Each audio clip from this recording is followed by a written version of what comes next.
बच्चों last class में हमने अकाउंटिंग इक्वेशन शुरू करी थी। लगभग 8 पॉइंट्स हमने डिस्कस किए थे।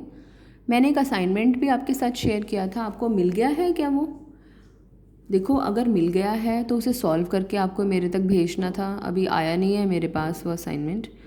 आप त्यागी जी से वो असाइनमेंट ले सकते हैं और उसको सॉल्व करके किसी के फ़ोन से भी फ़ोटोज़ क्लिक करके मेरे फ़ोन नंबर पर भेज सकते हैं, मेरे व्हाट्सएप पर भेज सकते हैं। मेरी रिक्वेस्ट है, प्लीज़ आप क्वेश्चन करके मेरे पास ज़रूर भेजें, तभी मैं देख पाऊँगी कि आपको समझ आ भी रहा है या नहीं आ रहा है, क्योंकि अदरवाइज़ यहाँ इतनी दूर बैठे चीज़ों का आकलन करना बड़ा मुश्किल हो जाता है।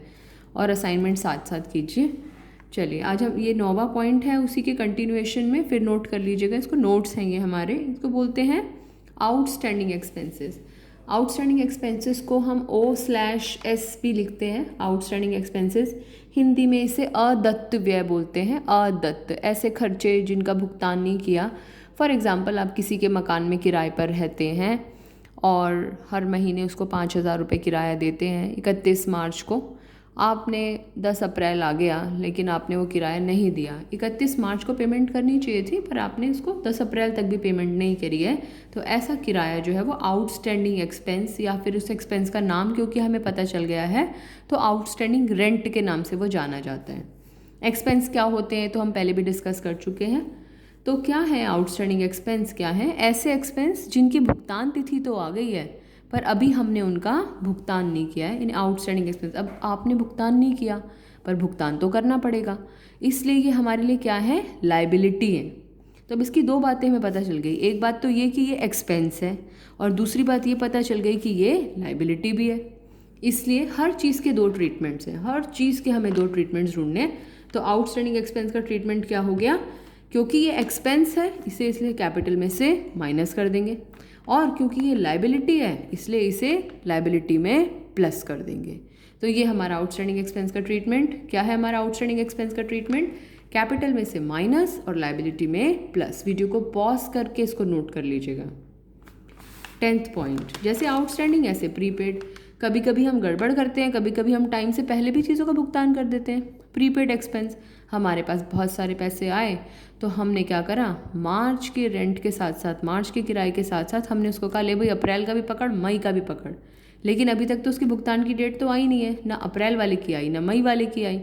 तो यानी कि ऐसे एक्सपेंस जिनका हमने समय से पहले भुगतान कर दिया। अब समय से पहले भुगतान कर दिया तो आपके पास से एक तो पैसा गया, पैसे का मतलब कैश, और दूसरी चीज़ आपने आज ही पेमेंट कर दी। अगर आपने आज ही पेमेंट कर दी तो कल तो आपको फ़ायदा होगा उस चीज़ का, कल नहीं पे करना पड़ेगा। इसलिए प्रीपेड एक्सपेंस हमेशा हमारे लिए एसेट होता है। आउटस्टैंडिंग वर्ड हमेशा लायबिलिटी और प्रीपेड हमेशा एसेट। मतलब इसका ट्रीटमेंट एसेट साइड, इसका ट्रीटमेंट लायबिलिटी साइड। क्या करना चाहिए? दोनों नाम सोच लिए। कैश होगा तो मैंने यहाँ पर लिखा है प्रीपेड एक्सपेंस क्या होते हैं? ऐसे एक्सपेंस जिनका भुगतान समय से पहले कर दिया गया है। और क्या क्या होता है, क्या करना है? क्योंकि कैश गया तो कैश में से माइनस, और एसेट में प्रीपेड एक्सपेंस के नाम से प्लस। एक नई एसेट आ जाएगी प्रीपेड एक्सपेंस, जैसे हम कैश, स्टॉक, मशीन ऐसे लिखते थे ना, ऐसे ही वहाँ पर प्लस प्रीपेड एक्सपेंस लिख के वहाँ पर प्लस कर देंगे। इसको नोट कर लीजिएगा वीडियो को पॉज करके। अगली ट्रीटमेंट करते हैं।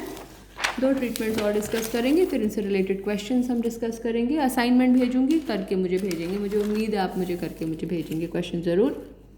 हाँ जी, हमने अभी तक ये समझा था कि माल को खरीद सकते हैं, माल को बेच सकते हैं। जब गुड्स को खरीदते हैं या गुड्स को बेचते हैं हम उसका ट्रीटमेंट करते हैं स्टॉक में।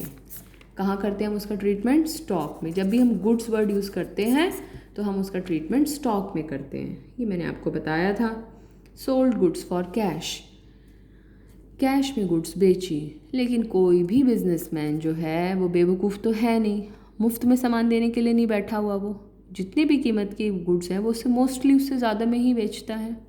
तो फ़ायदा या नुकसान आपको याद होगा, मैंने आपको लिखवाया था। प्रॉफिट होगा तो कैपिटल में प्लस, लॉस होगा तो कैपिटल में से माइनस। अब यहाँ पर क्या हो रहा है देखो, सोल्ड गुड्स फॉर कैश ₹10,000, 10,000 रुपये में गुड्स बेची, कॉस्टिंग ₹8,000, 8,000 रुपये की कीमत थी। ये एक ऐसी ट्रांजैक्शन है जिसका प्रभाव 3 जगह आता है। कहाँ आता है इसका प्रभाव? 3 जगह इसका प्रभाव आता है। याद रखिए, ये अकेली ऐसी ट्रांजैक्शन है इसके जैसी एक और है, मतलब दोनों सेम नेचर की हैं, जिसका प्रभाव 3 जगह आता है। कैसे? कैश, क्योंकि कैश हमारे पास आया, स्टॉक, क्योंकि स्टॉक हमारे पास से चला गया, और प्रॉफिट या लॉस है इसलिए कैपिटल पिक्चर में आ जाता है।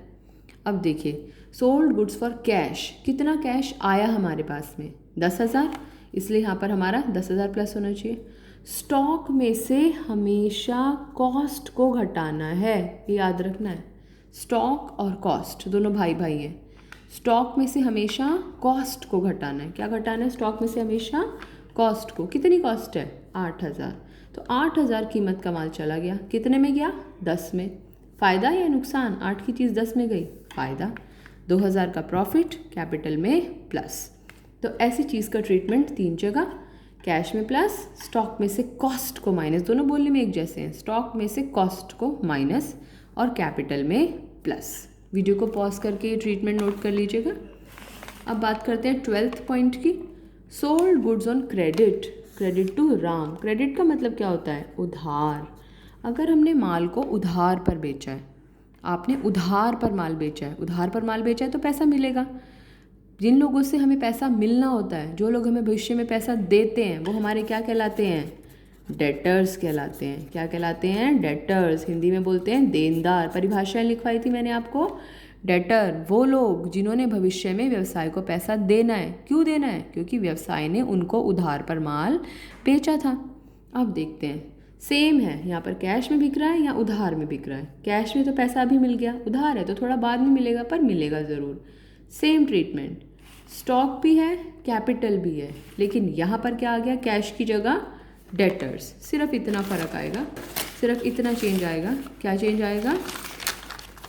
यहाँ पर हम क्या करा हमने? यहाँ पर डेटर्स, स्टॉक, स्टॉक में से क्या माइनस करते हैं हम हमेशा?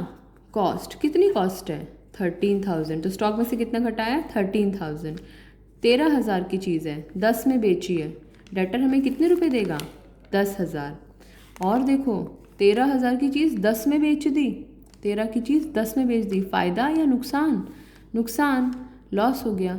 प्रॉफिट होगा तो प्लस, पी से प्रॉफिट, पी से प्लस, एल से लॉस, एल से लेस, तो कैपिटल में से लॉस को माइनस कर देंगे। तो क्या ट्रीटमेंट हुआ? सेम। दो चीज़ें तो सेम, कैश है तो यहाँ पर कैश आ गया, और क्रेडिट है तो यहाँ पर डेटर्स आ गया। बाकी सारा ट्रीटमेंट सेम है, इसको नोट कर लीजिएगा। फिर हम क्वेश्चन डिस्कस करते हैं अभी।